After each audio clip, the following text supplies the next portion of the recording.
क्या दूसरे के मन की बात को जान लेना, कोई इंसान हमारे बारे में क्या सोच रहा है, इन बातों को जान लेना क्या संभव है?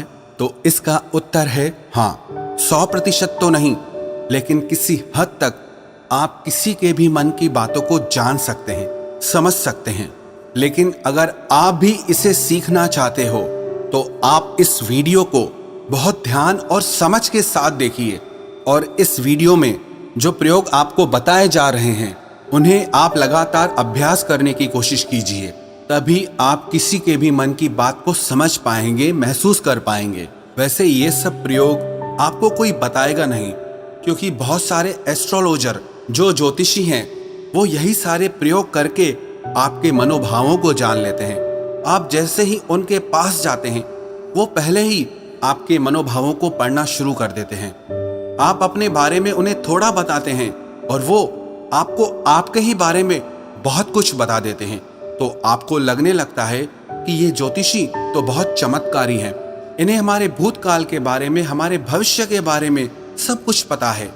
पर ये वास्तविकता नहीं है और ये कोई चमत्कार भी नहीं है। ये सिर्फ अभ्यास की बात है जो उन्होंने किया है, और उसी से ही वो आपके मन की बातों को जान लेते हैं। अब वो तो आपको ये सारी बातें नहीं बता सकते, क्योंकि उनका घर और उनका बिजनेस इसी से ही चलता है। तो आइए अब हम शुरू करते हैं कि इसको किया कैसे जाता है। सबसे पहली बात है कि अगर आप किसी के मन की बात को जानना चाहते हैं तो उसके लिए आपके मन का शांत होना बहुत जरूरी है। थोड़ा ध्यान से समझना इस बात को, तभी आप इन प्रयोगों को सक्सेसफुली कर पाएंगे। मैं आपको एक कहानी सुनाता हूँ। एक जैन फकीर हुए जॉर्ज गुरजिएफ, उनके पास जो कोई भी शिक्षा लेने आता था वो उन्हें सिखाते थे कि तुम शब्दों से नहीं, मन के भावों से बातचीत करना सीखो। इसे टेलीपैथी भी कहा जाता है, जो बिना कुछ कहे एक दूसरे के साथ मन ही मन में बात कर लेना। कई बार आप लोगों ने महसूस किया होगा कि आप किसी के बारे में सोचते हैं और वो इंसान आपके सामने आ जाता है या उसका फोन आ जाता है। कहीं ना कहीं आपके मन की बातें उस तक पहुंच जाती है और उसके मन की बात आप तक पहुंच जाती है। तो जो जैन फकीर थे वो अपने सारे शिष्यों को एक प्रयोग सिखाते थे कि तुम अपने आप को एक कमरे में बंद रखो और एक भी शब्द नहीं बोलना है, किसी से कोई बात नहीं करनी है। सबसे पहले तो तुम अपनी वाणी को शांत करो। जब तुम्हारी वाणी शांत होगी तभी तुम्हारा मन शांत होगा। हमारी वाणी ही हमारे विचारों को शब्द देती है, आवाज देती है। पहले वाणी में शांति आएगी, फिर विचारों में शांति आएगी। फिर जब धीरे धीरे उन शिष्यों का मन प्रयोगों के द्वारा शांत होने लगता था तो गुरजिएफ क्या करते थे, अपने मन में एक शब्द बोलते थे, जैसे कि गुलाब का फूल। और जब तक वो शब्द उन शिष्यों को सुनाई नहीं देता था वो उन शिष्यों से इसी प्रयोग को लगातार करवाते रहते थे। वो एक ही कोई शब्द अपने मन से बोलते रहते थे और उस शब्द को धीरे धीरे वो सारे शिष्य आसानी से सुन लेते थे, बिना मुंह से कुछ भी बोले। आप कहोगे ये सब बकवास बातें हैं। ये बिल्कुल भी बकवास बातें नहीं है, ये प्रूव्ड साइंटिफिक बातें हैं। बहुत लोगों ने इस पे प्रयोग किए हैं। आपने कभी देखा, जो मनोवैज्ञानिक होते हैं वो बहुत से लोगों के चेहरे के हाव भावों को देखकर, उनकी बातों को सुनकर उनके मन की बात जान लेते हैं। तभी मनोवैज्ञानिक लोगों के सामने सब लोग अपने दिल की हर बात खोल कर रख देते हैं। उन्हें लगता है कि इन्हें हमारे बारे में सब कुछ समझ में आता है, ये तो हमारे मन की बातें पढ़ लेते हैं। जो लोग मनोवैज्ञानिकों के पास जाते हैं उन्हें लगता है कि इस मनोवैज्ञानिक के पास तो कोई चमत्कारी शक्ति है। सच कहूं, उसके पास कोई चमत्कारी शक्ति नहीं। उसने बस अपने विचारों को शांत करके, खुद के विचारों में ठहराव ला करके, उसने अपने भावों को, अपनी ऊर्जा को आपसे कनेक्ट कर लिया। इसलिए जो भी आपके हाव भाव हैं उसकी ऊर्जा को वो मनोवैज्ञानिक महसूस कर पाता है, समझ पाता है। सीधा सरल सा सूत्र है कि जब तक आप बोलते रहते हैं सामने वाले सुनते रहते हैं। आप बोलना बंद करते हैं तभी सामने वाला जो बोल रहा है वो आप सुन पाते हैं। यदि आप दोनों ही लगातार बोलते रहेंगे तो किसी को कुछ समझ भी नहीं आएगा। ठीक इसी तरह यदि आपका मन चुप है तभी आप किसी दूसरे का मन सुन सकते हैं। मन के चुप होने का मतलब है कि आप विचार और कल्पनाओं से बाहर निकलकर पूर्णतः शांत हो जाएं। इसे ही चित्त का शांत होना कहते हैं। कहते हैं कि इस मन की शक्ति योग के बल पर जो योगी लोग होते हैं वो चींटियों के पैरों में बंधे घुंघरू की आवाज तक भी सुन सकते हैं। तो लोगों के मन में तो दुनिया भर का शोर मचा हुआ है, वो आपको कैसे नहीं सुनाई देगा।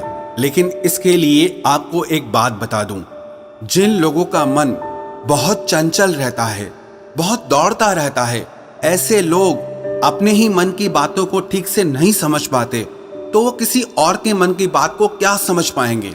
मैंने एक कहानी सुनी, एक फकीर हुए लाओ त्सु। वो अपने एक शिष्य के साथ रोज सुबह में वॉक करने जाते थे। एक दिन जो उनका शिष्य था, तो उस दिन उनका शिष्य अपने मित्र को भी साथ लेकर आया। तो मॉर्निंग वॉक के टाइम पे उनका शिष्य और उसका मित्र भी साथ साथ चलने लगा। वो काफी देर तक ऐसे ही पैदल चलते रहे, किसी ने कोई आवाज नहीं की।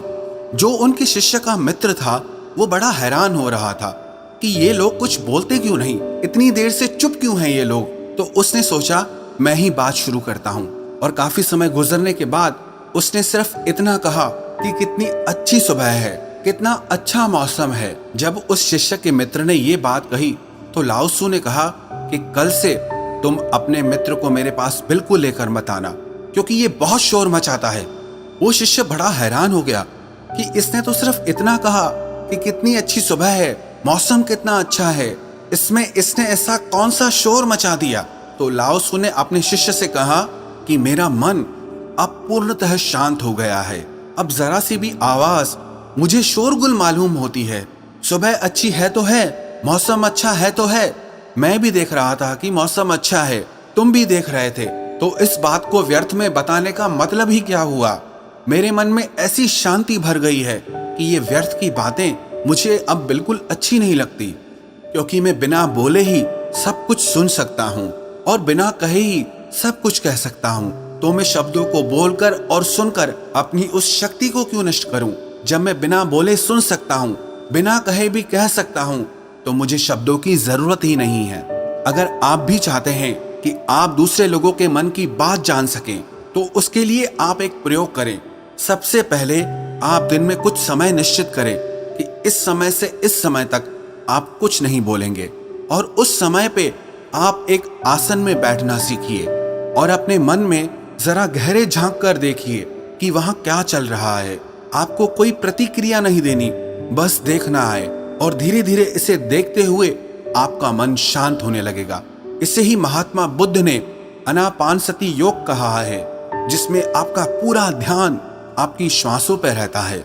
इससे आपके मन में पूर्णतः शांति आ जाती है, और जब आपका मन पूरी तरह से शांत हो जाता है तो आप अपने आसपास में हो रही चीजों को, लोगों को गहराई से देख पाते हैं, गहराई से समझ पाते हैं, सुन पाते हैं। एक शांत चित्त वाला इंसान बिना कहे भी सामने वाले की हर बात को समझ लेगा, और वो जो कह रहा है उसकी झूठी बातों में वो कभी नहीं फंसेगा, क्योंकि एक शांत चित्त वाला वो सब कुछ सुन सकता है जो एक साधारण इंसान कभी नहीं सुन सकता।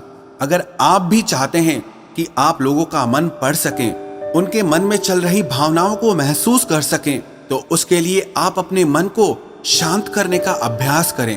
और जब आपका मन शांत हो जाए तो धीरे धीरे लोगों के मन में गहरे झांकने की कोशिश करें, उनके हाव भाव को समझने की कोशिश करें। उनके शब्दों पर नहीं जाएं, जो उनके हाव भाव हैं आप उन्हें गहराई से समझने की कोशिश करें। दूसरे के मन की बात को जान लेना, इसमें कोई बड़ी बात नहीं है, पर शर्त यही है कि आपको यही अभ्यास निरंतर करना होगा। जिस दिन आपका अभ्यास सिद्ध हो जाएगा, आपको बिना कहे भी लोगों के मन की सारी बातें बिल्कुल साफ सुनाई देंगी। अब आप ये सोच रहे होंगे कि किसी और के मन की बात पता करके हमें क्या फायदा मिल जाएगा, लेकिन मैं आपको बता दूं कि इसका फायदा आपको जीवन के हर क्षेत्र में मिलेगा।